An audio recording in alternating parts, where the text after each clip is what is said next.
live. There we go. Okay.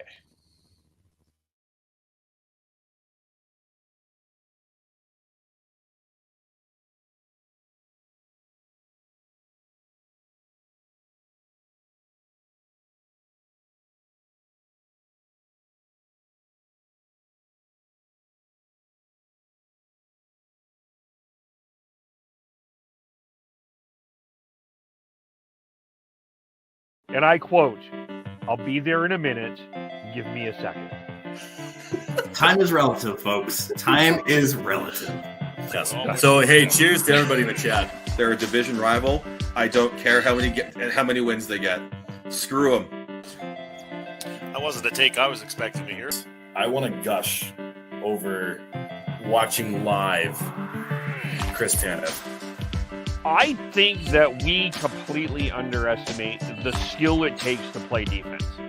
One highlight or several highlights does not a Calder trophy make. I'm stepping in here. I'm going to be the crotchety old man here. They need to learn patience. They need to understand the tension and everything and the drama. How dare! Look at this! How is McDavid not getting a penalty? You guys need to calm down with this, okay? You guys need to calm down with it. Probably be a little calm in Calgary for a little while, Tyler, as the Flames cleaned out their locker room. So they will it will be quiet in terms of not a lot of game conversation for the year, a lot of draft lottery conversation that we'll be having within the next few weeks. But welcome to the Shifts and Pucks podcast, which you can follow us on Twitter at Shifts and Pucks, Facebook.com Shifts and Pucks, YouTube.com Shifts and Pucks, and subscribe wherever you get your audio. Dan, taking some break from marking this week to join us here. How are you doing from Fireside Chat? I'm doing well, thanks. It's weird that the season's over, I guess. I think we were all expecting to go longer this season. Yeah, at least at the beginning of the year. I admit I did have the Flames in the playoffs, and I did not have the Canucks in the playoffs. I will take ownership on that one, and I was wrong. I was completely wrong. And it sounds like you're not the only one. If you listen to the coach, if you listen to some of the players in their exit interviews, it sounds like some of them thought they could make the playoffs too, all the way up to the deadline. Yeah, let me ask you a question to toss this what-if scenario. If the Flames keep Tanev, Hanifin, and Lindholm, are they in the playoffs? I think they could have been. Do they win a round? No. Yeah, that's kind of where I'm at. I think they probably, the way they started, which was the 2-7-1 start, they would have made the playoffs. They would have probably been soundly defeated, I would say, by Dallas if you get that second wild card spot, if everything is kind of put out. So I think in the long run, and I'm opposed to tanking. That's not what I'm saying, but I think in the long run, this is sort of it's a good thing in a lot of ways that the Flames made those moves that they did. And, they missed the playoffs this year. It is tough to miss the playoffs. I don't like missing the playoffs, but at the same time, I think for the long-term intellectual, honest place where this team is, it could have been worse if Lindholm, Tanev, and Hanif, you don't sign Lindholm, Tanev, and Hanifin at all. They walk away in free agency and you're battling for a needless playoff spot. So this kind of, a cautionary tale was the bubble Montreal Canadiens, who went from fourth place in the Canada division to the Stanley Cup final. And I think there was a lot of momentum thinking in Montreal, and they got off to this horrendous start, and they haven't been back to the playoffs since. So I think long-term, Craig Conroy did the right thing here. I think we both agree on that. Yeah, I mean, this team has been able to make the playoffs quite a bit over the last little bit, and making the playoffs has not been their issue. It's been able to win a round or two or three, and they weren't going to do that this year. So you could do what I think Troy Living's been doing since he got here, which is build for the playoffs and hope every year that, okay, we made the playoffs. Let's see if we can do it. Oh crap, we can't. Well, we'll build it again and bring in some, some veterans and try to do this dance again. And I think we're all realizing that they need more than that. And the only way to do that was to sacrifice this year in a lot of ways. Yeah. Yeah. And we'll get into this. I mean, I think as you got into the locker room situation here, they did have their media availability. They did, the players and the GM and the coach. You heard from Craig Conroy. You heard from Ryan Huska. You heard from most of the players. I don't recall any players that did not speak. I don't think Dustin Wolf wouldn't have, because Dustin Wolf is on his way to the Wranglers, as is Matt Coronado, to prepare to play the Tucson Roadrunners, who we'll talk about the Arizona a little bit later on in the show here, but that's their first round opponent. So there was conversation but for the most part, we heard from everybody. We heard from the people we wanted. Yeah, I mean, there's a number of guys that didn't speak, but you're right. We heard from almost everybody. We heard from the key players. Yeah, and let's Stewart start. Didn't speak. Dryden Hunt didn't speak. We didn't hear from Kuzmenko. Didn't really hear from Rooney. So yeah, I mean, Gilbert, Hanley. There's a number of guys we didn't hear from, but all the key players we heard from. Yeah. So let's start with the star of the show. I think everybody was waiting to hear from Jacob Markstrom. And Markstrom didn't really elaborate on the New Jersey situation. If you remember, for those, let's just refresh your memory. It was around early February. There appeared to be, this was just shortly after the Elias Lindholm trade to the Vancouver Canucks. It appeared that there was a trade in the works, that Jacob Markstrom was on his way to New Jersey. The reported rumors was a first-round pick. And for most insiders I've heard, it was Alexander Holtz. The issue is that Jersey wanted the Flames to retain salary, and the Flames couldn't do that, or wouldn't do that, without adding something else into the deal. So that deal fell apart. Now, there's some people that said that Conroy took this to Murray Edwards, and Murray Edwards said no. Whatever the reason is, it's certainly, we know that this was a conversation that happened. And then after the trade deadline, Jacob Markstrom made a comment about the Flames management, or Flames upper brass, wherever you want to take that shot, and said, "I wish this was handled better." And I guess a lot of people were waiting to hear from Jacob Markstrom. I think the popcorn chewing public on all of us wanted to hear Markstrom unload. He didn't. He held his cards to his vest. But it wasn't to me what he said, Dan.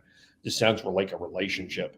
It's what he didn't say. And I didn't get the impression that Jacob Markstrom was entirely excited about starting the 2024-25 season wearing a Calgary Flames jersey. Yeah, I think that's fair. I mean, and, people say he didn't say it. What are you expecting, right? A guy's not going to come out at the end of season and say, screw this, I want to get out of here, see you guys later, and walk off the podium. Like, that's not what you do as a veteran player, especially if you're trying to move. You don't do that. So I'm not sure what people expected here. He said exactly what I expected him to say. You're not going to sit there and say, well, I won out of Calgary.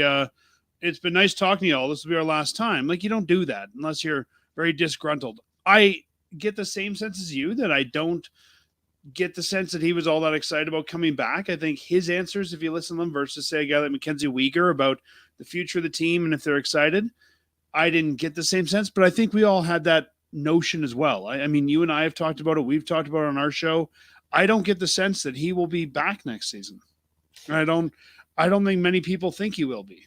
Yeah. Like, I'm at the 90% he's gone. I'm not at 100% because we came into last off season, came into the draft thinking there would be no Hanif and Tanev or Lindholm coming into next season, this new season, and they ended up being traded later. So I'm kind of thinking that Craig Conroy will play his patience card. His answer was telling, in the sense of he answered about this with time will tell. So, time will tell me that there's a time that this is going to happen. I think that the intention here is to move Markstrom at this point. So, but I'm at 90%. I mean, you still, I think there was a lot of people that got a little worried that this New Jersey trade didn't happen, and that now all of a sudden Markstrom is going to control his fate. And he's going to say he's going to want to play in certain places. I don't see that from Jacob Markstrom. I do think he's going to be picky, but I also think that he's going to be flexible, because I think that there's a number of teams that will want him. I think New Jersey is going to come back knocking on the door. And by the way, I was just going to say, I think if Jacob has anybody that he needs to have a good yell at, I think the Jersey general manager, Tom Fitzgerald, should be one of them that he has a conversation with, because I think he played this too hardball, in my opinion. And it cost his team a playoffs. It's cost his coach a job, quite frankly, and it probably put his job on the line. If I was a Devils fan, I would not be very happy with Tom Fitzgerald. Anyway. Yeah, I don't think that Markstrom's the one to have that discussion with him, but I'm sure ownership will. Yeah.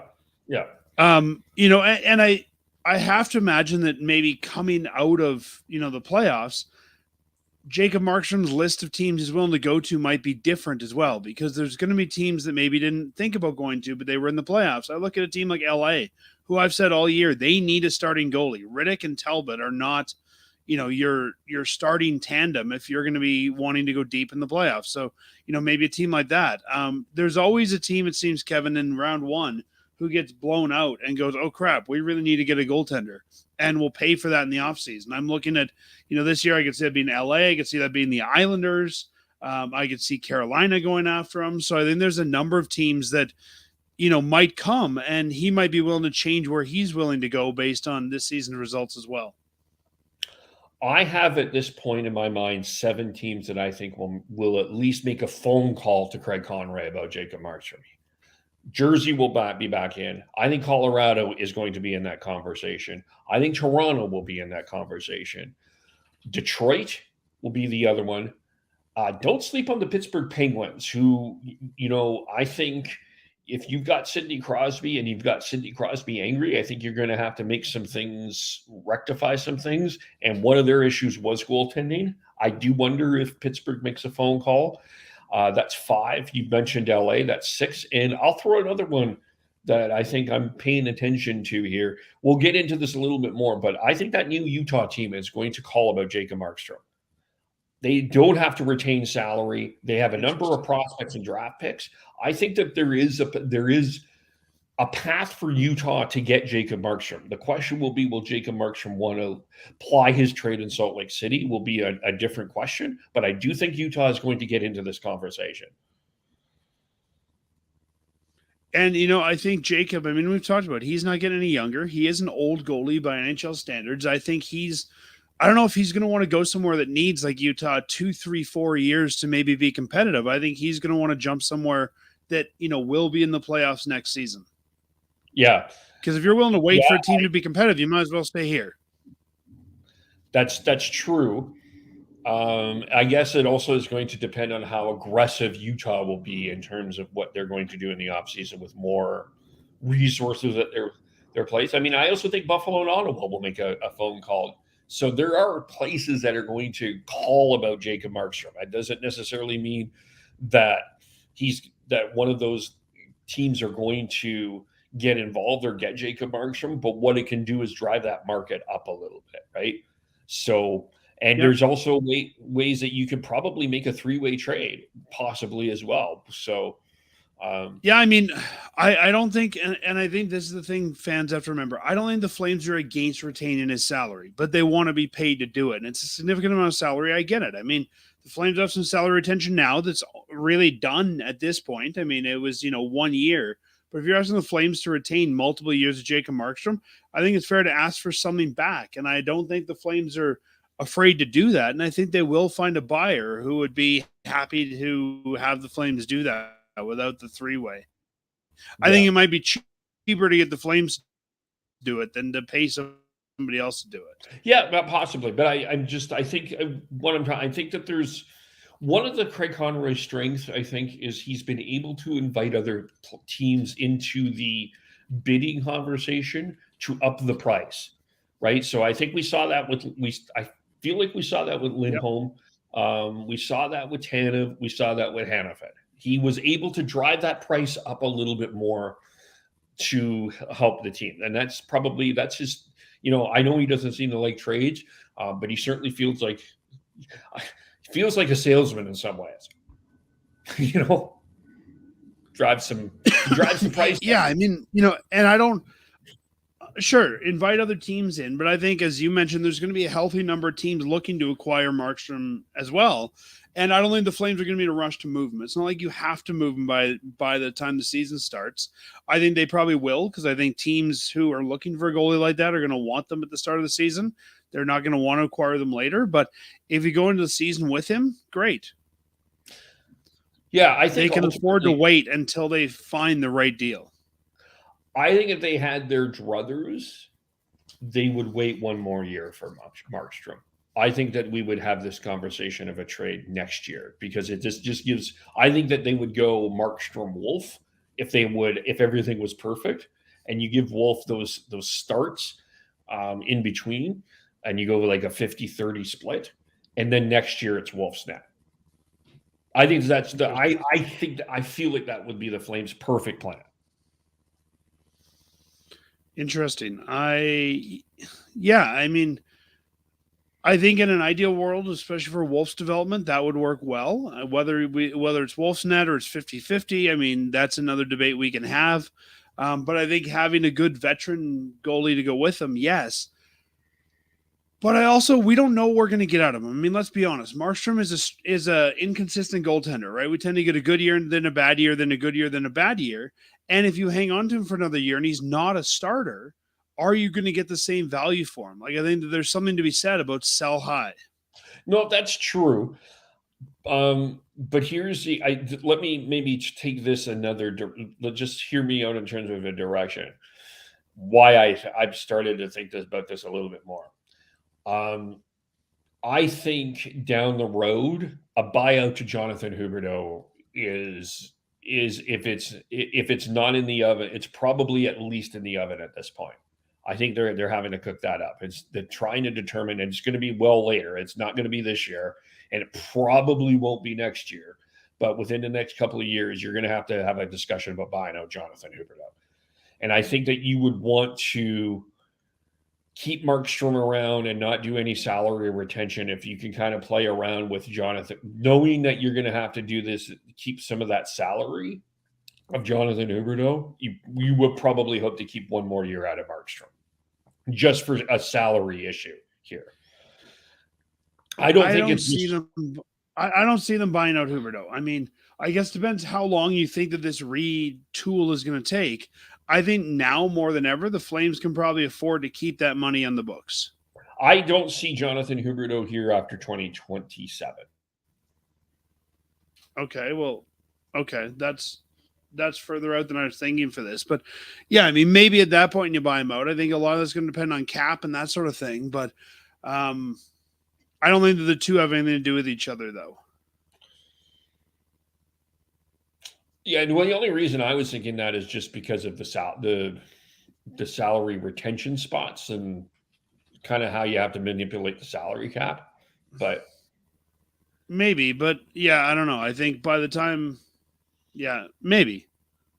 I don't see the Flames buying out a lot of contracts between now and then, or if they are taking on somebody's contract, I mean, that doesn't count against it. So, they've really never had a buyout issue with those getting full. I don't think they would here either.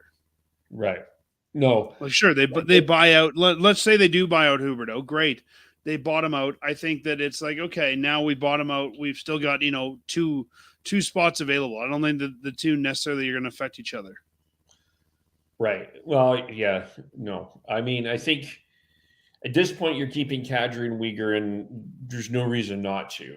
So they haven't really I mean, that was, I guess, the stark difference coming into this year, other than Markstrom, as we heard, hey, I want to stick around. And, we heard this from Nazem Kadri. We heard some pretty passionate, I want to stick around, and from Mackenzie Uyghur. And I mean, that I think that's good. I think that's good that these guys want to stick around at least for a little bit to help the team. I don't know, like the Cynic, side of me says I don't know. Like, and this is nothing against Nazem Kadri. Like, I think Nazem Kadri has been outstanding as. I think he had a great year. I think he was probably the best overall. I think there's a legitimate argument, at least for MVP or best player on the Flames this year. But I don't know how long you expect Nazem Kadri to stick around in this if this team continues to lose. I mean, sure, I think we can expect one more year, but I wonder if we're out in the offseason, we're having this conversation in 24, 25, in 2025. I'm trying to do my math here. We're in 2024, right? So 2004 plus 1 is still 5. You're the teacher. Help me out here. So you're thinking end of next season would be end of the 24-25 season. Yeah, and I don't know if I would expect Nazem Kadri to have that same passion for hanging out the young kids if they're not in a playoff spot. Yeah, I mean, I know what you're saying, but I think Lindholm could be a great example of that this year. Kadri's here. Kadri's the number one center, right? He's already won a cup.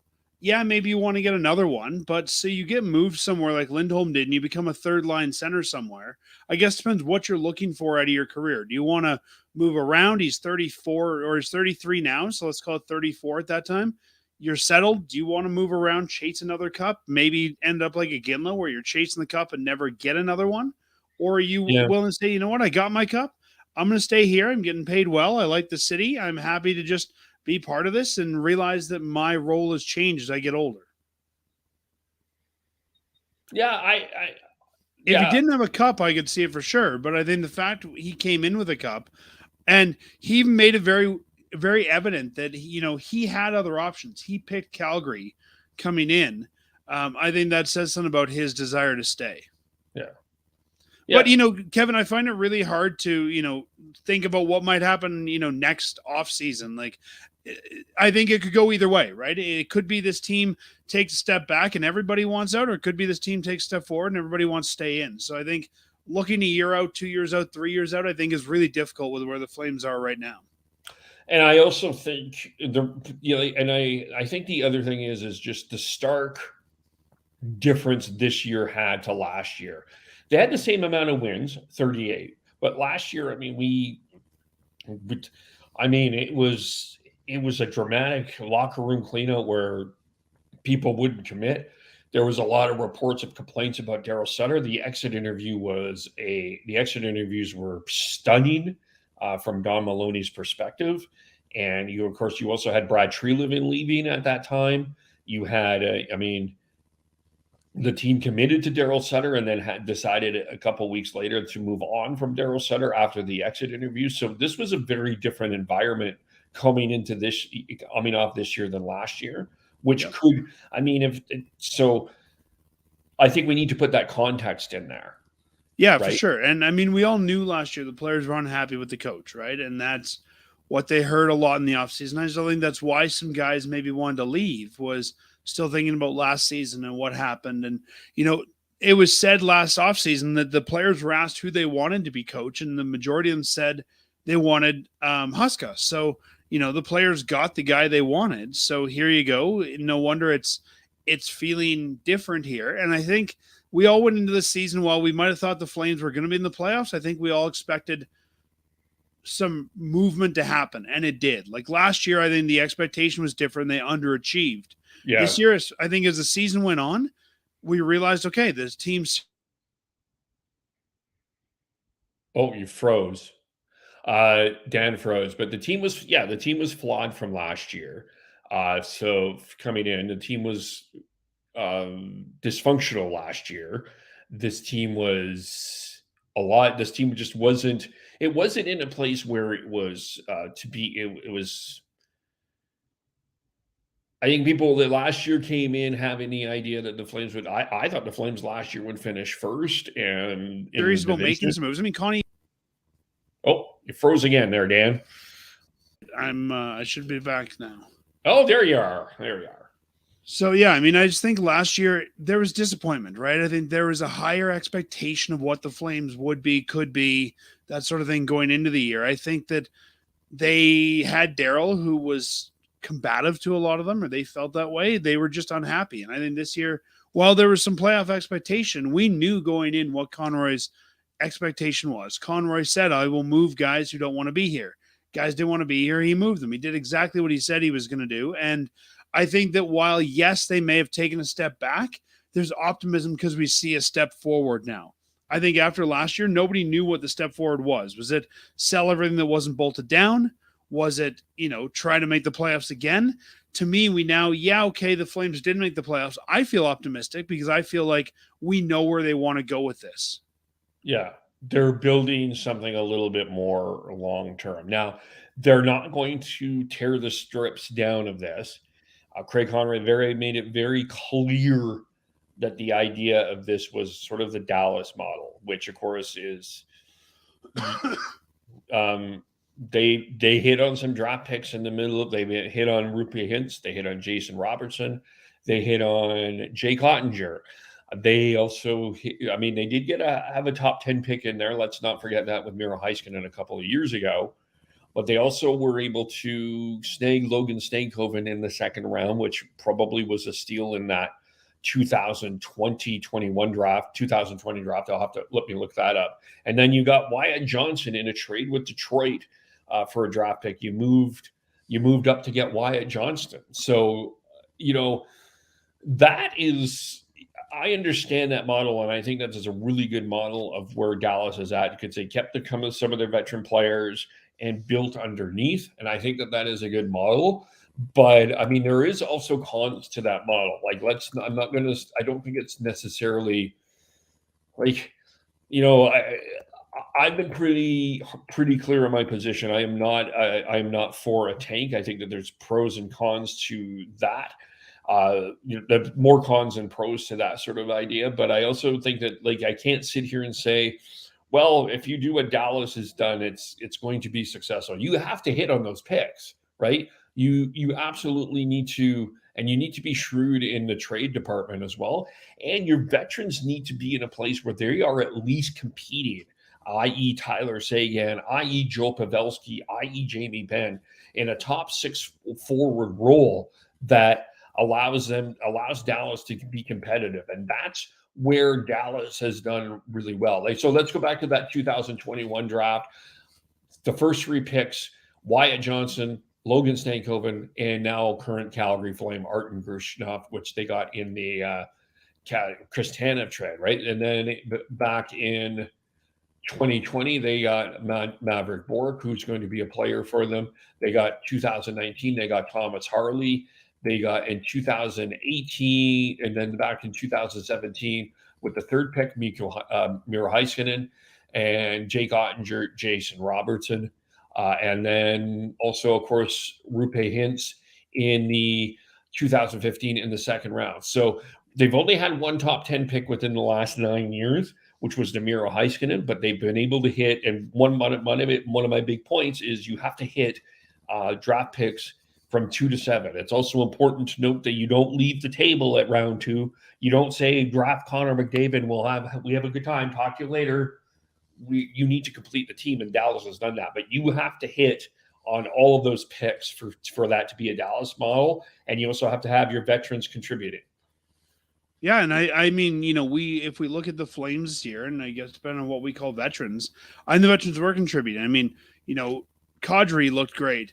Uyghur looked great. I think that, and the coach even said this, while we're not necessarily seeing the same offense that we were from Huberdeau, he is becoming a better all-around player. So I think that we are seeing the Flames veterans contributing. Coleman had a career year. 30 goals. Yeah. Yeah, and I would say the Flames, yes, we'll see what they do this year with, that pick that or I guess the couple first-round picks they have, but I think they picked really well. The fact that now we've got Pospisil and Zari almost, in the NHL as mid-round picks, Goudreau a 4th, Wolf a 7th. The Flames don't have a problem in the picking department. No, they don't. They have been picked very well in those mid to late rounds. So, and even Wyatt Johnson, right? He's a 3rd-round center right now. Stankoven, a 3rd-round winger for Dallas. Like, you can't take these guys and expect them all to be your number 1 players, right? Pavelski's their first-line right winger. Sagan's their second-line right winger. Like, you need veterans who can play top roles, and you need young guys. Sam Steele's on their 4th line who can play, low rolls. Like you need all the guys throughout the lineup, and that's what I think the Flames have positioned themselves well for. Yeah. And, with this pick, which is probably going to be a top 10 pick, depending on a reminder, everyone, this is a lottery. This is a lottery, folks. You can go up, you can stay, you can go down. That's the value what the lottery is. They don't need this guy to come in and contribute right away, whoever it is. They can marinate this guy. And they should marinate this guy no matter who it is. They don't need to. He does not need to be in the lineup coming out of junior. Nor do I think he should be. Yeah, no. I think the Flames have enough guys right now on the Wranglers who they want to try out. I think they're going to get at least one or two more young players through trades. I still maintain that Sam Bennett was rushed in too early. I don't see any reason at all why you would take a player and rush them to the NHL this year. Yeah. I think there might be players that compete for a position. I think you might see a guy get his 10-game tryout potentially or something like that. But right now, if I'm looking at players that need to go in the lineup, I don't see any holes where you need to put those guys in. I think you need guys like Coronado, Peltier to be given those opportunities right now. We don't need to rush someone into the lineup. No. I guess the guys that I'm thinking are going to compete, we'll start at forward. Does Adam Klapka compete for a role next year? I think Klapka could easily take the Walker Duehr role. Yeah, he kind of reminds me in a weird way of like a little bit of Kuzmenko and Mironov. There's so much there, but there's so much that I think that the team wants to work on with him. I think Klapka's also outgrown the American League. Yeah. Cole Schwindt. I don't know where you put him.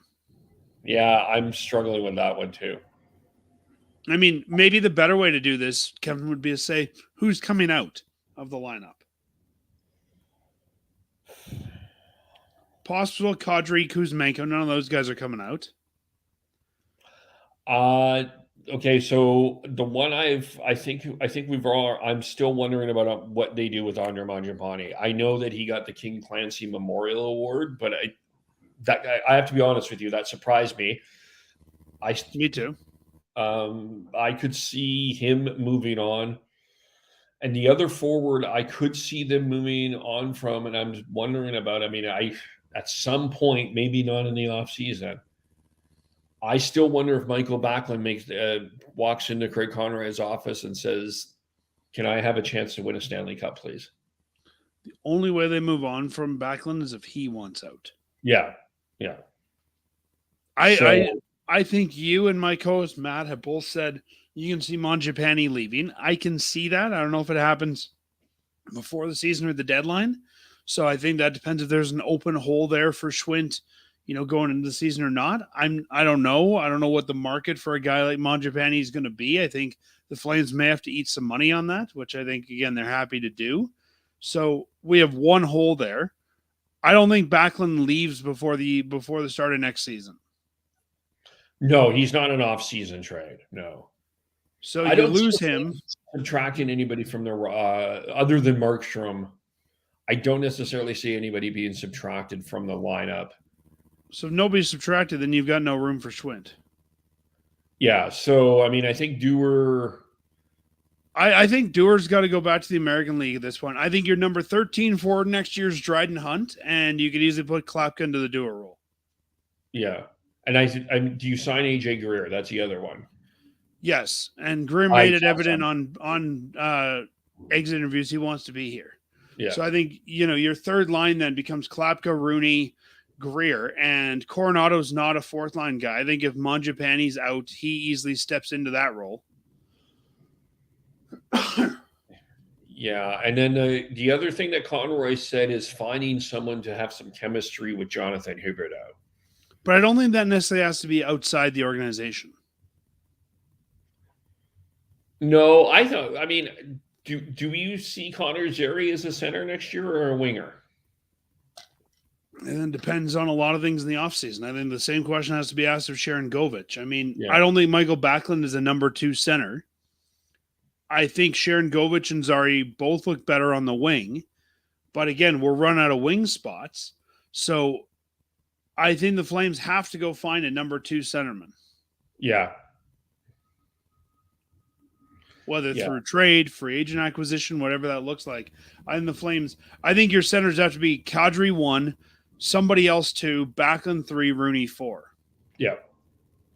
It's nice to have extra guys. It's nice to have, guys like Sharon Govich, like Zari that can play center, especially if you get an injury. And even the coaches said if you had, 4 lines of guys, 12 forwards that could all play center, you'd be doing really well. But I think you need to pencil both those guys in as wingers coming in next season. I mean, just because there are so many players, I think somebody's going to have to move. I mean, we're not even talking about Peltier in that group. Like, I think they're going to have to shed a contract or two just to make room for somebody. I don't know who that ends up being.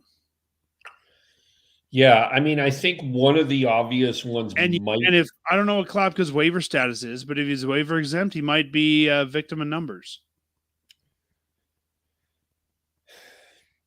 Yeah, I mean, I guess the one other maybe obvious one, and I think I don't know if I would do this if I'm the Flames is Kuzmenko. I think there's two cons to that, or two concerns that I would have with that. First of all, just if you are going to struggle this year and you are going to be in a top 10 position, you need to have somebody that's at least watchable on the ice. And Andrei Kuzmenko is watchable. We can all agree with that. I mean, there's other things that I think the Flames have done a really good job working with him on his details, from what I understand. But I think that's the one con of trading Andrei Kuzmenko in the offseason. You need someone watchable if you're going to be bad next year. You need veterans, right? We just talked about that. He's a good veteran. Kuzmenko looked good since he came to Calgary. I don't know what the market value is for him, but I think you're going to end up taking a loss in probably having to eat money. And at this point, I wouldn't do that. Yeah, and I don't see you getting a first-round pick for Kuzmenko. No. So, I mean, I think at that point, you're moving him to move him. Yeah. And why? I mean, he's been a serviceable, NHLer here in Calgary. Yeah, he ended up with 20 goals. Yeah, and he's on pace. If he was here all season, he's on pace for a 40-goal season. So I think you got to let that play out at least till the deadline next year. Yeah. So that, in terms of the forwards, I mean, I think that they bring someone in, but I don't see drastic changes there. No, and even if you're a guy that's coming in, I think the only guys that would probably come in as free agents are either older guys who might struggle to find a place, or I think honestly that's what you're looking to move. That's probably what you're looking to get the Markstrom for or give up Markstrom for as your centerman. Yeah. Get that guy in there. I think if the Flames are going to go out and make a big free agent splash, they need a defenseman. Yeah. So you got Anderson, you got Weegar. I think they're going to sign Oliver Shillington. I think they were waiting to see if Oliver, from what Conroy said, at locker room cleanup, they wanted to make sure Oliver Shillington at least wanted to play hockey again. Yes. I'm not being facetious about that, by the way. That was a literal question that I think everybody had on their mind. So I think that they can take the step to at least sign him. So I'll pencil him in here. I think you got Maramonov. They gave him enough of a look that I think that he's going to be on the team next year. The 5-6, I think, is where those questions really start to land, because I don't know if anybody really. I mean, Paschal, I think, is a 5. I think he showed enough, but then between Hanley, Gilbert, and I think they're probably going to give Kuznetsov, Solyav a long look in at camp. I don't think Jeremy Poirier is going to get a long look. I think he's going to spend next year with the Wranglers because of an injury. I think H.A. Moran is a long way away as well. So Gilbert's done. I think Osterley's done. Yeah. I mean, if you look at this, to me, we've got a top pair. We have Weegar Anderson as a top pair. They've been playing Weegar Maramonov. I don't think Marimonov's a top 2. So if we have Weegar Anderson as our first pair, let's call it Shillington Maramonov as our second pair. I don't know that Marimonov's even a top 4 guy. I think you could easily put him and Bacall as your 5-6. The Flames need another top 4D. Yes, I do agree with that. And like I liked Miramonov, but I also think there's a lot that he needs to work on. And thank goodness he's on a team that's going to give him a chance to do that. Yeah. Right? I don't think Vegas is going to give him that kind of leash. So bring him in, let him go up there. I would probably sign a number 4D for 1, maybe 2 years with the hope that Miramonov or Hanley or Pakal or somebody is going to take that step, and then you can move on from the guy. I think you're bringing in sort of a body. You're not signing a 7-year deal, which Conroy said he doesn't want to do, and I think is smart. Very smart. You're bringing in a 1 or 2 year veteran guy there. Yeah. Yeah. And then for me, I mean, I think the other thing that you're getting in from the Markstrom deal is you're probably getting a veteran goalie back. I think Dustin Wolf has shown me enough to say 30 games next year at least. I was talking this to Dan off air. I think Stuart Skinner is in the Oilers is a good template of what the pros and cons of Dustin Wolf are, right? Because you can put this guy in a situation where he's not ready, and he's, I know that a lot of people feel like hands down he's ready. Give him the number 1. I still think you need to marinate that. I still think you need to marinate him to get into 50. I mean, he only really he won his last 3-4 games, but it's still like you look at the start of when Dustin Wolf played that for his first few games to now, there's been a steady progression for sure, but I still think that there's probably more of a steady progression that he's going to need to know, especially coming in to training camp, being prepared for the NHL. I think the rigors of the NHL in a full season, I think that there's still a lot of work that needs to be there. I'm not criticizing Dustin Wolf. I just think that that's the nature of the goaltending position. Yeah, I totally agree. And I think the Flames can give him that, again, being a team that's going to be going through some development time. I think you can easily give them that ability to, be able to have that time and play 30 games. And if, you don't do well, I think we're all okay with that next year. I think he definitely needs a veteran, and whether that's Jake Allen, whether that's, Markstrom, I'm just looking up, whether that's Matt Murray. I don't think it necessarily has to be a number 1 guy, but I think you definitely need a veteran there. And I would be okay if they wanted to go in with Vladar and try them both and see who the winner is, and let them compete for the starting job. But the more I think of it, I think the right thing to do is bring in a serviceable NHL goaltender veteran as a backup. Yeah. Or a 1A, 1B. Let's put it that way. Yeah. Because really, if you think, and I think you've got about the right number, I think Wolf plays about 30 games. That does not make a starter, right? If the other guy's playing, let's call it, 40, that is your starter. The starter is by definition the guy who plays the most games. And I think you may still see a guy next year play more games. Yeah, depending on who that is. Yeah. And you also have to count in, I mean, you with all of these decisions, especially you do have to have the contingency plan for injury, right? And I think Oscar Dansk will get a good opportunity with the Wranglers. I suspect he comes back to play for the Wranglers because I think we talked about this a couple of weeks ago. I don't think Oscar Dansk is going to be part of that goalie shuffle here. No. And the Flames don't really have another goaltender. I mean, they've had sort of an ECHL goaltender, as their backup down there. I think they're going to need to find another quality American League goalie. Yeah, and they did sign someone. They did sign a Finnish goaltender here in this week. I'm just going to pull his name up because I'll have to it's one I have to out.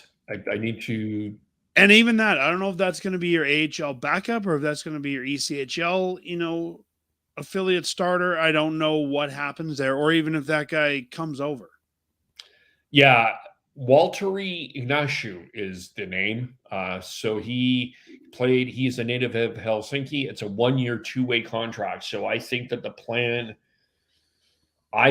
that would indicate to me if there's any plan for him, it's the Wranglers or ECHL. I don't know. On 1 year, you're going to bring him over. But, yeah. I mean, if I'm coming over from Finland, I don't know that I want to come over to back up an American League team. I want to play minutes. And the best way to do that might be to give him minutes with Rapid City. Yeah, maybe. Yeah.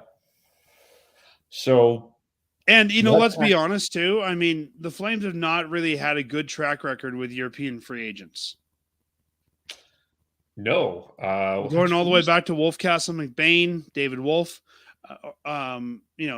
different than Dustin Wolf. We can even Wolfcastle McBain did work out because that's one of the best names ever. That's not his name. An incredible marketing campaign with. That's not his name, but he looks like the Simpsons character Wolfcastle McBain. His name's actually David Wolf. Yeah. They had who is the backup goaltender? Did the karate moves? Like, they've had all. Do you remember that guy? He after the shootout, he do like karate punching. Anyway, they brought in a whole bunch of sort of random. I mean, David Riddick, right? Roman Czechmanic. Yeah, they brought in all sorts of European free agents that I don't know they pan out well. And I think for a team, if this guy's only on a 1 year, I don't know how much you're putting him in there for development, because in the American League, you do need 2 goaltenders. Like you play a lot of back-to-back and 3 and 3 and 3 and 4, nights where you need 2 goaltenders you can roll. Yeah. And I think the question also has to be asked of, is Oscar Dansk your starter there? I mean, the Flames do love to bring in NCAA, free agents. Maybe they're looking at an NCAA guy to go in there. Maybe looking for some development there. They do have some young goalies that will be coming up pro in the next 2-3 years. So maybe, Dansk is your placeholder. But yeah, I think it's going to be just as fascinating on the Wranglers team as on the Flames. Yeah. Yes. Yeah. Speaking of the Wranglers, just to quickly touch on them, they play the Tucson Roadrunners in the playoffs. Samuel Honzek will be part of that lineup. They've confirmed that. Probably we'll see a little bit of Jaden Lipinski as well.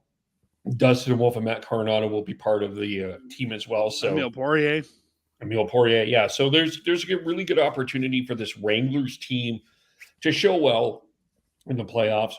And I think it's a good thing for Samuel Honzek. He was injured for most of the year with the Giants. This is an opportunity to get more games.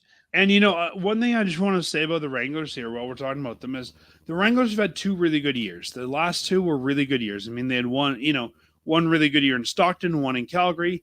I think this was a good year for adversary for this club. And if the Flames are going to start getting younger and pulling more guys up from the Wranglers, they are going to be depleted. And we're going to see, I think, more guys like Ben Jones, Alex Gallant, Lucas Siona, who are having more responsibility placed on them. And all of a sudden, you might have been a second or third line guy, and now you're a first or second line guy because of a call-up. So I think this was, while the team is not finishing first or second like they have the last couple, I think it's been a good learning and development season, which is what the American League is there for, to develop guys that maybe wouldn't have got some of those chances. I mean, we talked about Dansk, Connor Murray, who's their sort of ECHL goalie call-up, Brady Lyle, a lot of these guys no one's ever heard of, but they're getting chances. And that's what the AHL is there for. And, learning how to fight through that, learn how to play more minutes, learn how to do all these things, I think is actually going to give them better development down the road. Yep.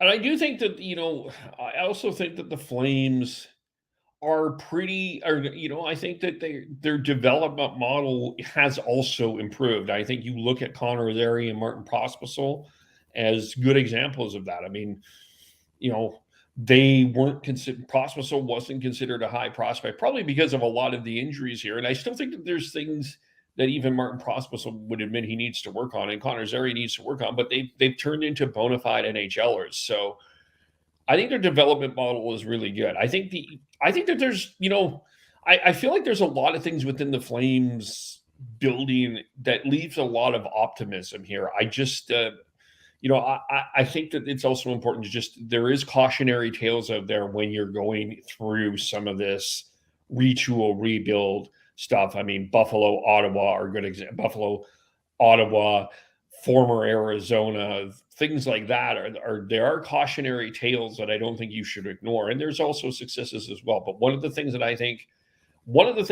would say that the Flames have an advantage over what I see from Buffalo and Ottawa is they're able to take some of these later round picks. I mean, Nazari is a first round pick, but a guy like Martin Pospisil, a guy like Dustin Wolf, and develop them into legitimate NHLers, where I don't see Buffalo or Ottawa doing that as much. That's a significant difference, and a good difference, and a good thing. And, I don't know that the Flames would have had the same model as here if the team was in Stockton. Like, I think the quick access to players and the, easy adjusting between, and I think Zari said earlier in the season, getting called up just means getting dressed in a different place. You're still in the same bed. You're still, in the same routine. Like, it's not like it used to be getting called up from Stockton or, some of these other places. So I think that's really helped them as well. But Kevin, you're right. I think there's a number of things that the Flames have been putting in place, even the way they develop, the way that the Wranglers are used, having that team here that I think now sort of everything's finally aligned. And okay, this retool might be more successful now than it was a year ago, 2 years ago, because of some of these things. Yeah. So I think overall, I feel optimistic about where the Flames are going. I don't think they make the playoffs next year. I think that they are picking in the top 10 next year, and we'll see from there. But I'm optimistic of where the Flames are going.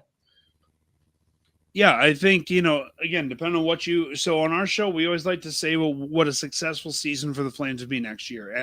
Or every year, we like to say at the beginning, what would a successful season look like? I agree with you. I don't think they need to be in the playoffs to have a successful season. Would it be nice? Sure. But I don't think it needs to be. I think what we need to see next year is young players playing 60-plus games as Calgary Flames and taking steps forward. I mean, even Possible and Zari.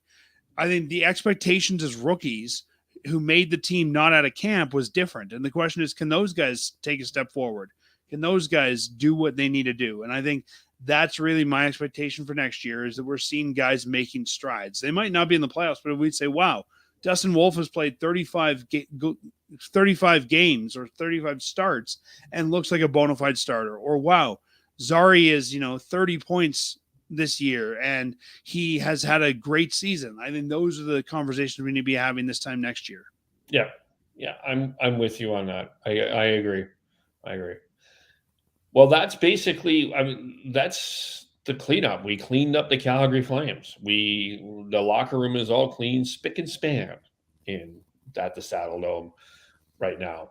And, in a couple of years, we'll be having conversations of memories of that Saddle Dome. There you go. One, let's just be clear. One dressing room is clean. One is still active, right? And the Wranglers are going to the playoffs. And I would encourage hockey fans, go watch the Wranglers in the playoffs. Yes, that's very true. I do think that a good playoff run and I would help the Wranglers. It's fun hockey. It's affordable hockey. And you're going to see the names the fans were clamoring for this year. Coronado, Peltier, Wolf. Those guys are going to be there. So all the players that we all wanted to see are going to be down there. Go watch them. Yep. Yeah, I agree with you. And I would say that even in Abbotsford here as well. Go watch the Abbotsford Canucks. There's so much talk about the cost of playoff tickets here in Vancouver, Dan, and how expensive it's going to be. The Abbotsford Canucks are a good alternative for you, and they're also in the playoffs. It's hard to, you got a bit of a drive to get to, but it's worth going to. So same thing here in Calgary. I went to a Wranglers game last year as a fan, and by the time I went in and I paid for a ticket, a burger, and a beer, I think I was less than $50. Like, if you're a pro hockey fan, go. That's a decent price. Go out there, and it's good hockey. Like, if you've never seen American Hockey League hockey, this is not like watching the Hitmen. No offense to the Hitmen, this is professional hockey. Like, go check it out. Yeah. Yep. So one dressing room is clean, but one is still very active. That's true. That's very true. Anything else with the Flames / Wranglers we need to get into? The thing that I thought was kind of interesting from some of the media questions at the end of the, locker cleanout day, end of season interviews, was the number of reporters that were asking about, players not wanting to come to Calgary and how do we make it a destination. And, I think this is something that I don't know if it's just our market that we're focused on this or not. I mean, to me, I can't think of anyone where we know they haven't wanted to come to Calgary because of the rink or whatever. I just think Calgary hasn't been desirable to play the last couple of years. I'm sure the rink is part of it, but I think a lot of it is, what am I going to, right? As we talked about, who are the Calgary Flames and why do I want to be there? And I don't know that it has as much to do with the Saddle Dome as, other things, but what do I know? But I just found it interesting the amount of times that discussion came up.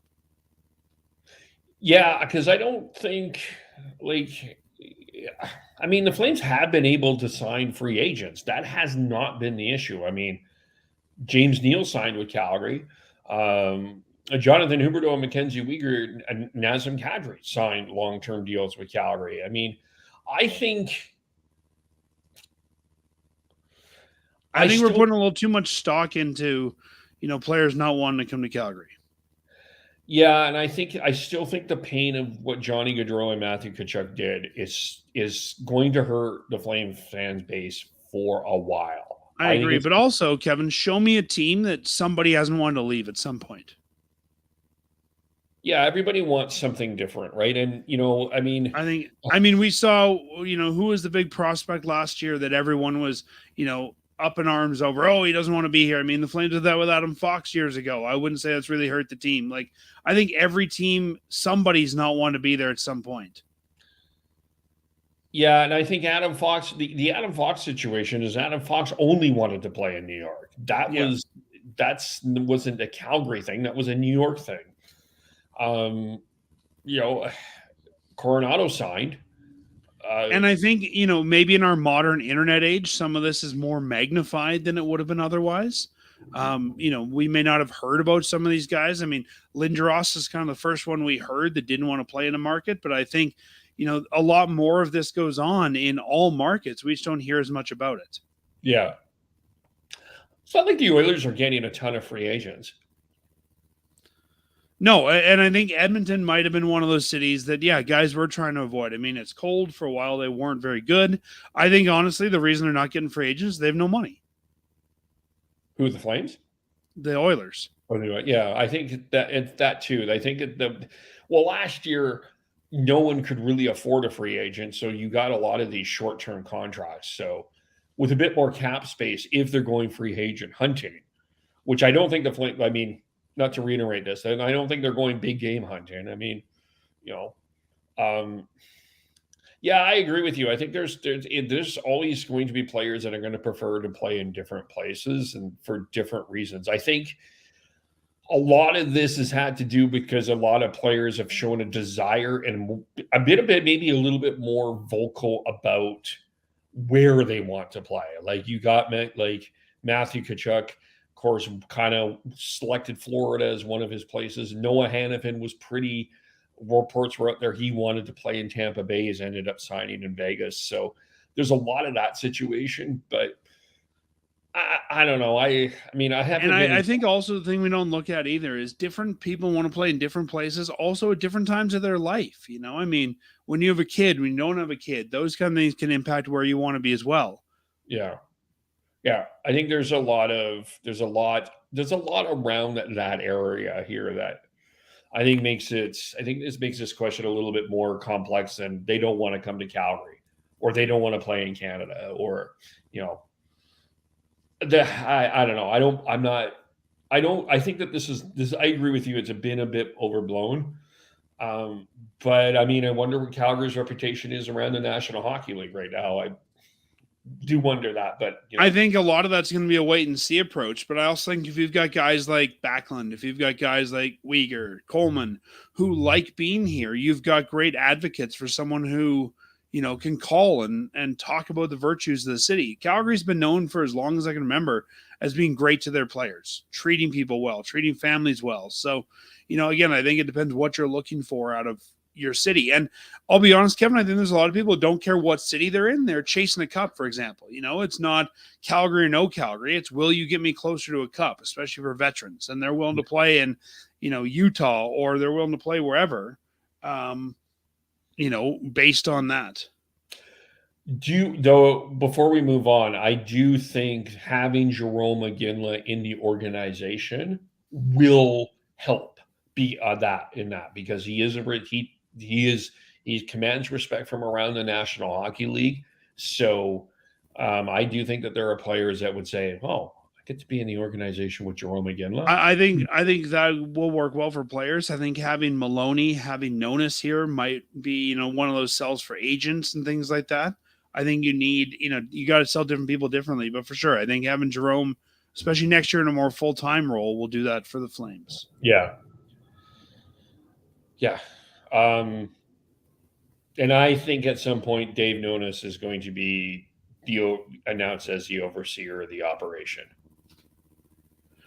I still think that what you see, and I think I told this before, is Jerome McGinley was not in a full-time position this year with the Flames. I still think that you will see Dave Nonis move to president of hockey ops and Jerome McGinley move to assistant GM. Yeah. If not, at one point I thought Jerome might be a coach or they might bring him in to do something for the Wranglers, but I think you'll see Jerome play what is now the Brad Pascal role of maybe being Wranglers GM and assistant GM for the Flames. Yeah. Yeah. And I do suspect Brad Paschal will get a couple of interviews for GM spots across the league. I think he will. I could also see as Hockey Canada rebuilds and whatever's next, I could see him moving over to a position there as well. Yeah. Because his wife is involved in that right now. Yeah. Cassie Campbell, Paschal. Do we want to talk about Arizona? Let's talk about the Arizona-Utah situation. We haven't talked about this since the whole thing came on, but I think we were kind of not surprised that this ended up happening. I don't think that you can go 3 years in Mullet Arena, and especially with the players especially road players expressing their frustration with that arena. So no, I think we can agree, not really a surprise ultimately. No, I mean, I didn't necessarily expect it to happen this quickly, but definitely not a surprise.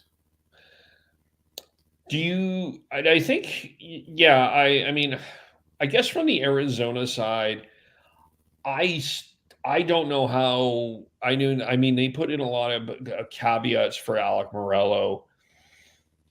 I can't see hockey coming back to Arizona under Alec Morello's banner. I don't think the fans want Morello to be involved in Arizona. I think that the reports of how he treated the staff were very concerning. That last media conference, I mean, I think Gary Bettman almost had to push Alec Morello out of the way and say, just don't talk, dude. Just stop. I'll do this. I don't think Gary Bettman ended up looking good or feeling phased. I think if it does come back, it can't be under Alec Morello. And I think my conclusion right now is I think the Coyotes are going to, the NHL are willing to wait a couple of extra years to get this right in Arizona. They may believe in the market. They don't believe in Alec Morello. No, but if you look at the way the deal's structured, if they go back there, it's going to be with Morello. But they put a lot of conditions on him. For example, he has to. They did, but he can only take 20% partners, which I was surprised by. Because if you're trying to get rid of him, you think you'd kind of want him to dilute his ownership group. And once he comes in, he has to hold the team for 5 years. You can't just set him up and dump him. Yeah, it's just really listening to a lot of. And I think some of those things, Kevin, are not about what the league wants. I think those were conditions they had to put in to get him to make this sale. Because remember, they're not kicking him out, right? Essentially, if we look at it legally on paper, the NHL will be a 33-team league next year with only 32 of those teams playing hockey. Yeah, this was an expansion. In essence, it's an expansion. It is, yeah. And according to the deal and according to what Morello said, when he's ready to put a team back, he will have to go through the expansion draft process again. So it's almost like starting up again. But I think this is what the league had to do, whether you like Morello or not, to get this deal done. Yeah. Yeah. And there's been a little bit of criticism on the Utah side that they may not have a logo or a team name. I think Ryan Smith has almost saved. I think Ryan Smith came in to save the day. I think if Ryan Smith had his druthers, he would have wanted another year to get this right. I mean, the rink isn't necessarily ready right now, but I mean, they can adjust that. They can adjust things on the fly. And they have a plan to get it ready over the next 2 years. Yeah. But I mean, I think, considering from all reports that this really started on beginning of January, you have this already properly for Utah, by the time the season rolls around, I'm going to give him a little bit more grace than maybe some other people will, because I think they're kind of doing the NHL a favor. Yeah, I don't know. I'm not sure to think of this. I mean, we saw in the NFL, right, when Washington became the Washington Football Club, and that was their name for a year, and then they rebranded as the Commanders after that. So there is some precedent. But it's been 2 years since Ryan Smith first said he wanted a team. I don't think you, as a guy who has a professional team, as a guy who has access to people that can do that kind of branding and things like that, I don't see a guy come out and say, hey, I want a team, and 2 years later not have some notion of what you might want that team to be called or have a name or have had those discussions. There's already been a fan campaign. I could totally see them going into the preseason, maybe without a name, but I think you're leaving a lot of money on the table if you don't have a name next year. Yeah, I see your point, but you also want to make sure that you're doing it right. Sure. And I mean, you want to do it right, but I don't think you necessarily have to go into next year and have the jersey you're going to wear for 10 years, right? I don't think this needs to be like Winnipeg, where they have a logo that arguably some people were questioning if that was the right logo back when they came back to league, and they're still using it, right? I think you could have a name, the Yeti, the whatever, and you could change the logo 3 years from now. You could change the jersey 3 years from now. Like, how often do teams change jerseys? All the time. But I think you can get that brand. I don't think it's going to take a year to figure out what your brand is. No. I mean, how long in advance did the Kraken announce their name? How long in advance did the Golden Knights announce their name? Good question. But I mean, I guess the one difference is this feels like a bit of an emergency situation. Like, it does, but again, it's not like they found Ryan Smith out of nowhere. It's not they said, "Hey, you there with $1 billion, just take our team." Ryan Smith has been wanting this team for a while. Is if Ryan Smith hadn't thought about names. Well, he did a poll on social media to Sure. ask about that, so they're already on their way. And it's not like he's got to go find an agency. They have an agency ready to work on this. They announced they've retained an agency who's done sports work. So, like, it's not like you need a year to draw a new logo. No. So the Golden Knights were named on November 22nd, 2006. Let's call it a year. Yeah. And then we'll look up the Kraken. I wouldn't be surprised if they come up with a name at the draft. I wouldn't be surprised if they have a uniform. No, and if they want to be Utah for a year, I think that's fine. Or Utah Hockey Club for a year, I guess, okay. But I don't know you're going to get fans to buy your jersey as Utah Hockey Club knowing it's a placeholder. Right. Yeah. I mean, sounds like people... July 23rd, 2020 was when the Seattle Kraken announced their team colors, branding, and jersey. So just before the play-in tournament. Yeah. So, so I mean, it's and if we remember, we didn't know what Winnipeg's name would be until the draft. They said the Jets. We still know what the jersey would look like. So I'm going to be really, I guess I wouldn't be surprised if they don't have a name. But at the same time, I would be surprised if they don't have a name, if that makes sense. Like, it's not like Alex Morello came out of nowhere. We've seen American League. I mean, we got Wranglers branding, like a month before they started, right? I mean, this can be done very quickly if you want it to be. And he has the resources and the ability to do that's what I was saying. Yeah. I mean, he's already retained a firm to work on this, a firm that's done other sports stuff. He's got the Utah Jazz. They know how to draw jerseys. I mean, Fanatics is probably just waiting to get their hands on a brand new jersey. Like, let's be honest, there's only so many things you can do with NHL jerseys. Like, I'm sure even if you don't have your forever jersey, you could go to a catalog, pick a jersey you like for the first 2-3 years. Yeah. You're convincing me as I'm talking through that. And I think the one thing that I would imagine from the Utah perspective is they want to get the Coyote memory legacy out of there. They do not own the Coyotes' intellectual property. Yeah, that's still there. But if nothing else, you've got to establish colors. I think if you got to establish who you are, what colors you're going to be. I don't think you can just do the PWHL thing and be Utah for a year.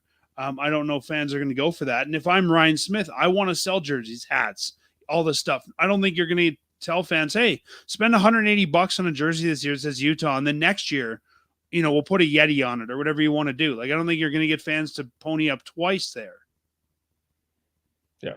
I think you need to have that brand established. And yes, Ryan Smith's asking for fan questions. I mean, I still think that we might not see the logo at the draft. We might not see the logo till they hit the ice for, their first preseason game or season game, but I think the brand will be there.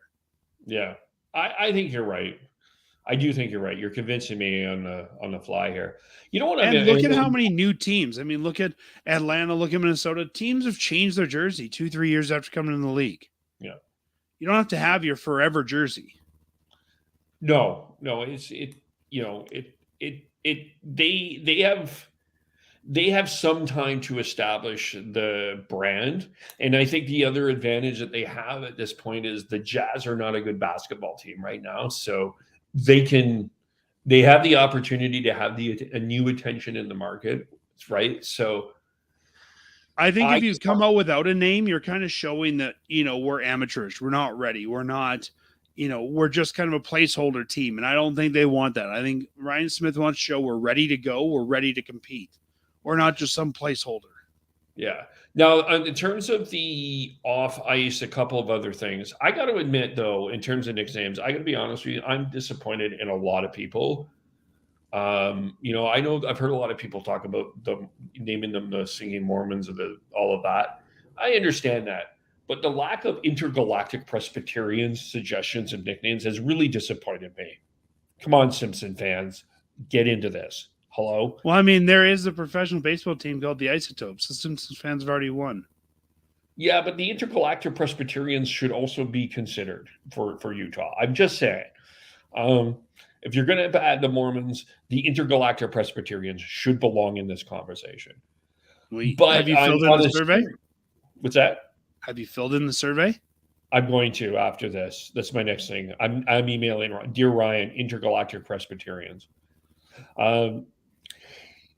On a serious note, I think in terms of also off ice, we talked about them wanting to distance themselves from the Arizona situation or the Coyote situation as much as possible. But from an off ice perspective, how quickly are they going to want to? We just talked about this with Calgary. How quickly is Salt Lake City or Utah going to want to establish themselves as a place that players want to play? I think they have to right away. And I mean, if you're Ryan Smith and you just dumped $1 billion into getting this team, you don't want to spend 4, 5, 6, 7 years, making them good. I think you're going to see them make a big splash this offseason on a free agent. Yeah. I have my bold prediction is they take a shot at Markstrom, Tanev, and Lindholm. Could be. Yeah. And I mean, they've got, they're not the cap dumping ground they used to be. They've got good young players. They've got money to spend. Like, if they're willing to spend to the cap, I think they can make this a contending team in a year or two. Yep. Yeah, I think they're going to be very aggressive for that. And I think if you're a veteran guy, I mean, I think that Ryan Smith, for the right veteran guy, might be willing to overpay to bring in a name. Yeah, that's what I'm thinking too. If you're a guy who's 27, 28, and I'd have to look at the list of free agents, but, I could see Ryan Smith saying, hey, I'll give you more than you're worth in the open market to lock you up with a no trade because I need a face. And I think one of the things Vegas did well, I know it's a little bit of a different scenario, but I think bringing in Marc-Andre Fleury to Vegas when they first started really gave them that face they needed. Yep. They do have a couple of guys that can be faces on that team. Clayton Keller is a guy that I don't think gets enough credit of being a really good player. I think, unfortunately, he was a guy that unfortunately has been part of that Arizona market and kind of hid in obscurity. I mean, if he was he almost was a Flame. He was picked shortly after Matthew Tkachuk. I'm sure the Flames had a long conversation about drafting him and ended up taking Matthew Tkachuk, but he probably would have been a higher star if he ended up in Calgary. That didn't happen, I think. So I don't know that he's the kind of guy, though, when I'm talking about overpaying for a star, I'm talking about a guy that non-hockey fans know the name of and would pay to see. And I don't know that's Clayton Keller. No, that's true because if I live in Salt Lake and I've never heard of, the whatever they're called, I'm going to go, wow, that Clayton fellow, here's my money. I think they need to bring in a household name or a guy that could be that made into a household name very quickly. Yeah, that'll be an interesting That'll be an interesting play on that. We'll see on that. And then in terms of the on ice product, I think they're going to want to be aggressive. I think we say the same thing. They're going to be aggressive in the off season here, trying to get establish some veterans. That's why I see them in the Markstrom conversation, or at least in the goaltender conversation anyway. So, and remember, the last 2 Stanley Cup goaltenders came out of that franchise, right? I mean, they were both at one point coming out of that franchise. So they've done a good job of creating young goalies, but right now, I agree with you. They need one. Yeah. They've actually haven't done a terrible job drafting. It's just been, it's the environment that I think has hurt them. And I think just some ultimately poor trades have ultimately hurt them, but they've actually done pretty good in terms of drafting. They've done really well. They just they couldn't keep a team together. Like, I'm just looking at the free agents for this summer. Stamkos, that's the guy I could see them overpaying for. Yeah, that might be it. That might be an interesting. Right, he's making 8.5 now. He's 34. I don't know he would go to a lot of other teams and make that. I could see Ryan Smith saying, "Yeah, I'll give you the same money. I'll sign you till you're 39." Yeah. Yep. That's an interesting one. I was thinking of who was free agent, and that might be the one. Let's see. Yeah. I think that's the one guy, if you're wanting to bring in a name, that's your guy. Yeah. They definitely are the most interesting team as we head into the offseason. I think they agree. Yeah. And then, of course, today, day one of the Stanley Cup. And just, sorry, before we move off them, I think they've already said they're going to keep the same coach, same GM. But I think that you might see, say, a president of hockey ops type guy brought in just to put more hockey people in that market. Okay, I'm going to toss this out here. I'm going to toss a name into this coaching, and I'm not comfortable putting his name. I'm not comfortable. I don't think he should be allowed back into coaching. But I wonder if Joel Quenneville ends up being a coach in Salt Lake City. I think they're very happy with the coach they have, and I think they're willing to hang on to him for now. Yeah, but he did say 1 year. And if you are going to make – I don't think Joel Quenneville should be allowed back, but I think he's – I think if they're trying to get more out of those players, I mean, I think even looking at a guy like Berube could be a good option there. I think it depends what you're looking for out of your team. Yeah, that's true. I hope it's not Joel Quenneville. I do think Craig Berube will be back in the NHL next year. Whether that's Buffalo, whether that's Ottawa, whether that's Salt Lake, I think we're going to see Craig Berube back. The interesting thing to me out of all this, and not a lot of people talk about this, is there is a team just outside Salt Lake, the Utah Grizzlies in the ECHL, and this makes me wonder, they do not have an affiliation agreement for next year. Do you see them affiliating with that Salt Lake team, or do you see them having to relocate? I hope that there is an affiliation. I think that helps the hockey brand in Utah. And one thing I think the team in Phoenix hasn't been given, or in Arizona hasn't been given enough credit for, is what they've done to develop the hockey market in Arizona. And, there's a lot of great youth players. There's a lot of young players. I think that what you might see with the ECHL team is being moved to a smaller city like Provost, but that would help to sort of build hockey around the state. And I think they need as much as I don't think there's a lot to learn from the Coyotes, I think the way the Coyotes have helped to build grassroots hockey in the state, I think these guys could learn from. And I think moving that ECHL team somewhere else in the state could help with that. The way the NHL team was run, no, there's not a lot to learn from the Arizona Coyotes. The fact that fan base stuck through this team through thick and thin, there's a lot to learn from them. Sure. I think in terms of grassroots developing hockey, absolutely. I feel horrible for the fans of Arizona. I really do. I think I feel really horrible, but ultimately the right decision was made here. I'm going to make a weird prediction here. I mean, we know that the Arizona Roadrunners, the Tucson Roadrunners, are still playing in the American League. They are an independent. They have no affiliation next year, obviously now, because Ryan Smith hasn't signed one. My guess is they end up affiliating with Carolina, because Carolina's unaffiliated since the Chicago Wolves went independent. I don't think that Utah wants to be affiliated with anything to do with Arizona at this point. So I think you may see, and I don't think that the Coyotes have a ton of young players in the system that they need. So my prediction is that you end up seeing Carolina affiliate with Arizona, and maybe Chicago ends up reaffiliating again, and they're with Utah. Yeah, I could see that. I could see that. Makes sense. That makes sense. Yeah, but there's still lots to go on. And I think you'll see the ECHL team stick around. I hope in the state, but maybe somewhere outside Salt Lake. And I think that's an affiliation made in heaven. If I was Ryan Smith, I might even try to buy the ECHL team. Yeah, well, if you have $1 billion, you have a couple of options to buy a few things, right? Yeah, and I mean, we've seen the Flames who, the Canucks, I mean, the Toronto Maple Leafs, they all own their AHL affiliates, and they've been very successful. I don't know if the AHL has any franchise for sale right now, but I think that there might be something to be said if hockey becomes popular of owning an AHL, an ECHL, and a American League team. Yeah. Yeah.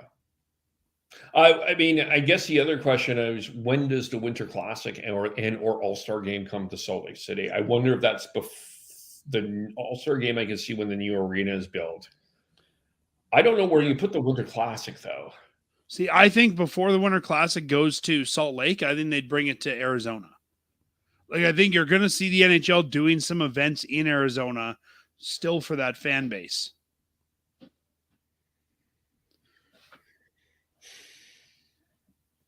Yeah. Whether that's an outdoor game, whether that's some exhibition games. I mean, if you remember, LA used to play exhibition games in Vegas all the time before Vegas had a franchise back in the 90s. So I think you will see the NHL still playing stuff or doing stuff or having events out of Phoenix. Even some of the award show. I mean, I know it's going to be decoupled from the draft, but I can see you don't need ice for that. You don't have to do that at Mullet. Get a convention center somewhere and run that out of Phoenix. It is a desirable place. You have Chase Field that I think you can do for a Winter Classic. Like you could do Las Vegas, Utah as a Winter Classic in Arizona. Mm-hmm. Because you are going to have that natural rivalry. Yeah, I think you're going to find that the NHL is going to be back in Arizona for something before this 5-year window's over. Yeah. Or before, let's say, a rink is built. Yeah. They're going to try to help this as much as possible. I can see that. that. And again, remember that the way this is structured is the NHL now has 33 franchises. Only 32 are playing next year, but there are still 33 franchises. Yeah. Yeah. Right? And I think if Morello is making progress, I think the league is going to want to help him ramp up and get those fans going again and that sort of thing. Yeah. They love the market. They do. And all reports now are saying that the Tucson Roadrunners, the American League team, will probably play at a Mullet Arena, and hopefully that helps that market still have its hockey as well. Yeah. I do think there are hockey fans in Arizona. There's no disputing that. It's just how it ultimately just turned out how this was run. Not only Morello. There's hockey fans in Atlanta too. Yes, there are. And they're going. And I think both of those cases, Kevin, are cases of bad ownership. Yeah. The interesting thing here is we know now, and there's one thing I've been thinking about since this deal came out, and then we can talk playoffs because I know I've been lingering this for too long, but they're telling Alex Morello that he can reactivate anytime in the next 5 years as long as certain milestones are met, but they need a 1.5 year notice. I can't see this league wanting to do a 33-team league. So I think as soon as he gives notice, he's ready, because I'm thinking, why do you need a 1.5 year notice? I think they're going to go through an expansion process at that point and get. Yeah. And I think you would see them come in and an Eastern team come in at the same time. And that would be Atlanta. Yes. Yeah, I think that they're. Yeah, that's how I see that as well. I think you're probably, if I'm Bettman, I'm probably talking to the owners in Atlanta saying, okay, be ready for this. We don't know when it's going to happen, but I mean, it's not going to happen before 3 years if they win this land auction. So be ready. And, with a 1.5 year notice, we will let you know, all right, pay us your money. Let's get going. Yeah. Now, does Bettman go to then Quebec City once he activates Atlanta and says, get ready within a few years, you may have a NHL team? I think that may already be a given. Yeah. Atlanta's the gateway to Canada getting a new team. Yeah, that's the way Canada gets teams. Atlanta. Thank you, Barry. That's an interesting strategy from you, by the way.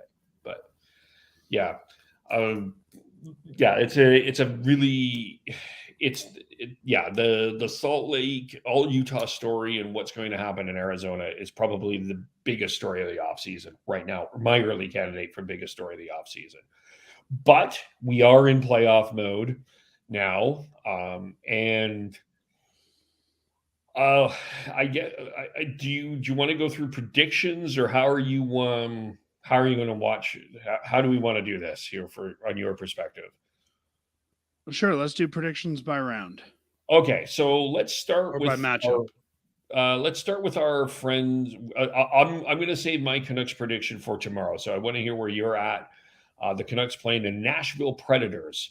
First time in the play a home playoff game since they played the Calgary Flames in 2015. I think Vancouver wins that series. Yeah. Okay. Do you have a particular reason why? Vancouver's been a better team all year. Vancouver, I think, is a more put together team. Nashville's got the goaltending, but I think they're still a few years away from contention there. And I don't know. I think Vancouver's roster is built for a longer run than Nashville's is right now. Nashville reminds me of a little bit of what Calgary could have been. I think that's fair. Yeah. Yeah. Some talent, but I don't think enough to get you further along. And I know that they got on that hot streak, but yeah, maybe I will say I'm having trouble figuring out how Nashville wins 4 games in that series. Me too. LA and Edmonton, I got to be honest with you. I've been back and forth on this one. But I am going to go with the LA Kings on this. Wow. I haven't believed in I haven't believed in the Oilers all year. I know that they got off to this slow start and they turned it around. I just don't see the blue line on the Edmonton being strong enough behind Bouchard and Ekholm. I don't think they address their bottom 6 nearly enough. I'm not convinced it's Stuart Skinner. I'm not convinced it's Stuart Skinner, and I'm also not convinced in Cam Talbot and David Riddick, to be fair. But I just have this feeling that the LA Kings depth, which I do think they have an advantage on over the Oilers, I think is going to be the difference. And I am picking the Kings in this one. I think this goes 7 games, but that's kind of as a Flames fan, I hate to do it, but I'm going to pick the Oilers. I think the Oilers, I don't think you can deny the McDavid factor, especially with 2 weak goalies in LA. I think McDavid could light those guys up, and that could be the difference. Okay. I agree with you. I think LA is the better complete team, but I think that Edmonton could simply outscore them. Yeah, that's the one problem that I'm having. I don't know Edmonton goes deep this year, but if Edmonton doesn't make it out of the first round, I think there's going to be some good hard looks at that team in the offseason. Yeah. Yeah. Then you got the I guess we'll go from I'll make a prediction right now on Edmonton. If they don't make it out of the first round, I think Ken Holland might be done. I think Holland's done anyway. I think they're going to Jeff Jackson next year. We'll see. Yeah. I think Ken Holland will be kept around as president of hockey ops or president of ice-related sports or something like that. But I think if they don't make it out, I think they're going to make a clean break. Yeah. The one that affects the Calgary Flames draft-wise, the Vegas Golden Knights or the Dallas Stars. Now, if the Dallas Stars get to the Stanley Cup final, they do get a draft pick from the Dallas Stars. If Vegas advances, they get a draft pick as part of Vegas. So they're going to lose one here. I don't think Vegas is healthy enough to compete with Dallas in a 7-game series. I know that there's a lot of people talking about the cap circumvention of Mark Stone. He's been legitimately injured for 2 years. They've got another number of other players that are injured. I just don't think they're healthy enough to compete with Dallas. At the same time, I think Dallas has been propped up in the past in the playoffs by Ottinger, and Ottinger's not having the same kind of season. Yeah, that's the interesting counter. That's an interesting counterpoint. I I agree with you about Vegas having guys like Stone injured, but I think Stone will be back, and I think Stone at 70% for 16 games could be the difference. I'm going to give this one to Vegas. Okay, so we're opposite on that. I'm picking Dallas. Winnipeg, Colorado. I know they have Nathan McKinnon. I know they have Cale Makar, but their goaltending has been a red light concern, and they have not been consistent this year. I'm picking Winnipeg. I think they have the goaltending advantage. They swept Colorado during the year. A lot of people forget that Winnipeg beat Colorado all 4 times, and I know that regular season playoffs are different. I see this Jets team as a deeper team overall, and I'm picking. So yeah, I'm just going to stick with the Winnipeg Jets in this one. I think that they're going to beat Colorado. And I think this is going to be the series. I think this is going to be the best series to watch in the West in the first round. This is the one I could flip a coin on, but sure, I'll go with Winnipeg as well. All right. We agree on 2 then. So for the East, any early prediction of who is the Western Conference final winner? I have Dallas. I've stuck with Dallas all year. I think Dallas is a team to do it. I will say this though: if Vegas does get past Dallas, watch out. Yeah, watch out. I think that they are going to cause a lot of damage. Yeah, I think it could be. I think whoever wins Dallas and Vegas will probably take on Winnipeg for the Western Conference Finals. Well, no, they'll be in the same division. So that's true. Yeah, that's right. They'll play. They'll take on the winner of the Edmonton, LA, Vancouver, and Nashville for the Western. Yeah, okay. And none of those teams I think are strong. So yeah, I think I don't know. Dallas and Winnipeg's tough to call, but sure, let's go Dallas. That makes sense. All right. In the East, I know that people are drawing back from 2010 when Carey Price stole the show, or the Canadians goaltending stole the show and beat the Washington Capitals. This is not happening here. The Rangers, I think, are going to dispatch quite quickly the Washington Capitals. This is what we call in wrestling a squash match, I believe. That's right. Yeah. So you bring in a guy just to lose, and have the other team look very strong.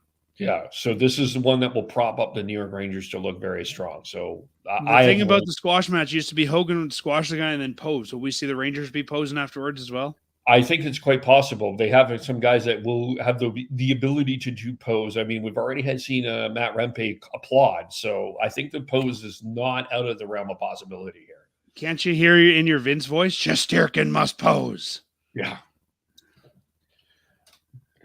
And that's now with Lebec. Are you ready? Shesterkin must pose.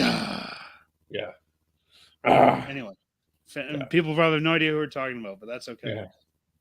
Well, the other wrestling match in that one is the potential upset match. And I'm telling you, the Islanders are going to give Carolina a run for their money. I think Patrick Waugh and Rod Brindamore is the most fascinating coaching media matchup. I'm waiting for Patrick Waugh to pull off. I'm sorry I can't hear you. I've got Stanley Cup rings in my ears. I think I'm hoping that quote happens.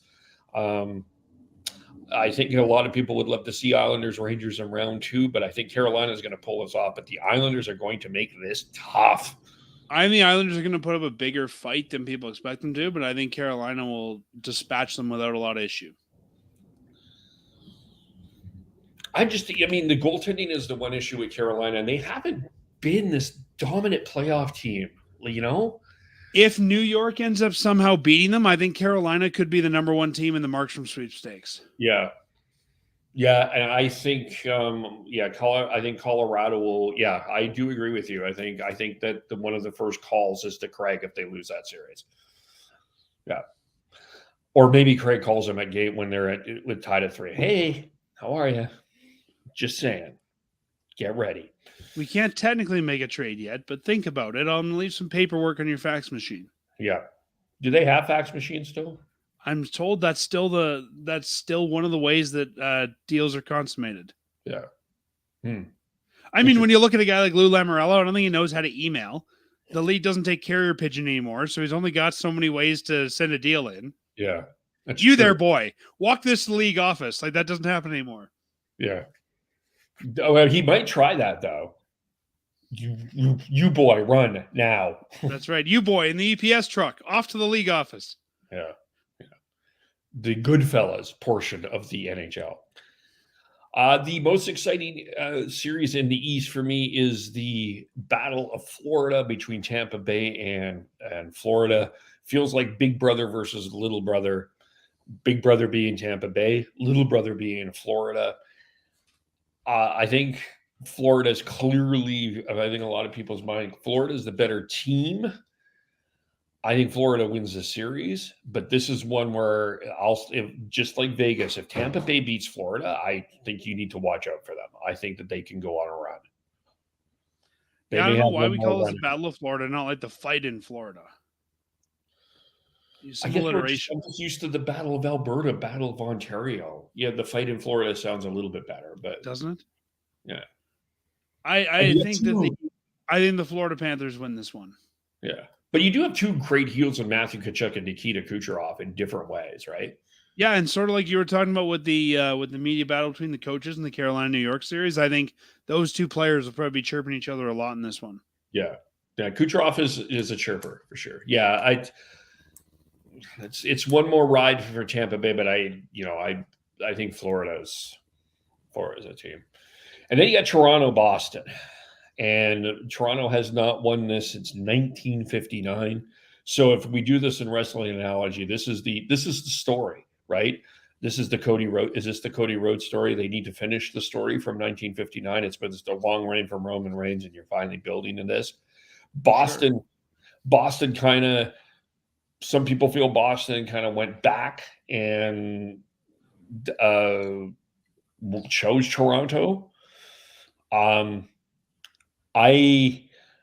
think I can go back and forth on this one. I think Toronto's going to do it. I think Toronto is going to pull this off. I don't know how Boston wins games, Dan. Like I don't like you. Just how have they been so good without Patrice Bergeron and not a legitimate number one center? At some point, this is going to catch up into them, and I think this is the run, and it will. And I think Toronto is going to get it. And I think this may come down to goaltending in a different way, because I think Boston is going to choose one of Allmark or Swayman instead of rotating them. And I think that will be one of their mistakes. And I think Toronto will go with Samsonov, and they'll have enough goaltending to get around this round. I think this round, yes. I think Toronto wins. I don't think Toronto makes it much further. No, I don't see them beating Florida, but I think they can beat Boston. Yeah, I think Toronto wins this round. I think Toronto still has some work to do on their roster, especially in net. But I think that at least this round they can make it through. Yeah. And I do think Brad is going to try to call Craig, and I think Craig will unblock him. There's a premium there. He could always call Dave Nonis. He has a relationship with Toronto too. That's true. Yeah, that's the other possibility on that. So, yeah. And I think the Rangers come out of the East. Yeah, I think that's a pretty good possibility. I think it'll either be the Rangers or it'll be the Panthers. Yeah, I think you get the Rangers-Panthers. I see the Rangers-Panthers in the Eastern Conference Final, but I see the Rangers winning it. But so you're thinking the Rangers and Dallas is our final two. Yep. Interesting. Yeah, you've got Vegas and I don't know. The West I'm a lot more unsure about. I think the Rangers for sure out of the East. Either the Rangers, I think it's going to be the Rangers or the Hurricanes, but I think the Rangers are most likely.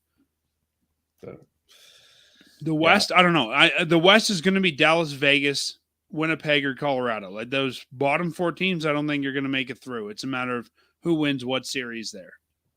Yeah, well, a lot of this is about matchups. I feel the four best teams in the West are Dallas, Winnipeg, Colorado, Vancouver. Yeah, I don't think Vancouver is going to be able to beat some of the powerhouses, though. I think that they can get to the Western Conference Final, though. Yeah, I think so, but I don't think they can win the Western Conference Final. I think any team they're against in the Western Conference Final, Winnipeg, Colorado, Dallas, Vegas, are going to be able to beat them. Yeah. I hear. We'll spend more time on where Vancouver is at tomorrow and what the expectations are. But I think it's going to be very exciting. day tomorrow in Vancouver with their first playoff game, as mentioned, at home since 2015. So it'll be exciting. Anything else we need to talk about? I think that's it. Or should we give it just a quick congratulations to the Calgary Canucks? They won the AJHL championship. Did they? Wait, hang on. I believe they did. Yep. Okay, let me check that for I sure. think, though, the only downside to this is there's forever going to be a caveat on this win. I mean, this is a league that lost their top 4 teams. So the team and the teams that left and moved to BC were the top teams. So yeah, Calgary won in a depleted year. Yeah. So sadly, I think there will always be an asterisk on this win. Yeah. We will dig into that in the offseason, that BCHL, AJHL story. I do want to dig into that a little bit more in the offseason for sure, from both perspectives. I think that there's I think there's still some of that story to be told there. Like I can't imagine the AJHL not wanting to re-expand and get teams back. So I don't think that we've told that whole story yet. Yeah. All right. Well, tell us what you're going to talk about tomorrow.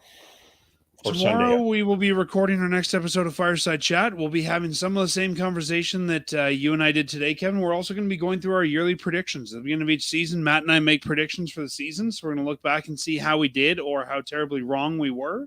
We'll probably have a little bit of a discussion about if T.J. Ginla should be a Flame and just kind of wrapping up the season like you and I did here. A lot less talk about playoffs in Utah, a lot more talk about Calgary Flames, Calgary Wranglers. You can find Fireside Chat wherever you find podcasts, online on Facebook, Twitter, Instagram. If there's podcasts there, we're probably there. All right. And tomorrow for Sunday, we are going to preview the playoffs. We'll talk a lot about the Vancouver Canucks series against the Nashville Predators. We'll do a little bit. We'll hear from Sean, Tyler, and Chris about where their predictions are for the rest of the playoffs for everybody else. Kind of get into that tomorrow. So stay tuned. That'll be 1 o'clock Pacific, 2 o'clock Mountain, 4 o'clock in the East. You can follow Sean at BeardyConnect03, Tyler TNOBLE, Chris is Schneid's SCHNEIDZ. Devin did say hi. Happy playoff day. Gord Howe09. We may get him tomorrow too. Hopefully that's the case. And I am KEVOLE on all social medias. Thank you for watching. Thank you for listening. And we will talk to you all very soon. Bye for now.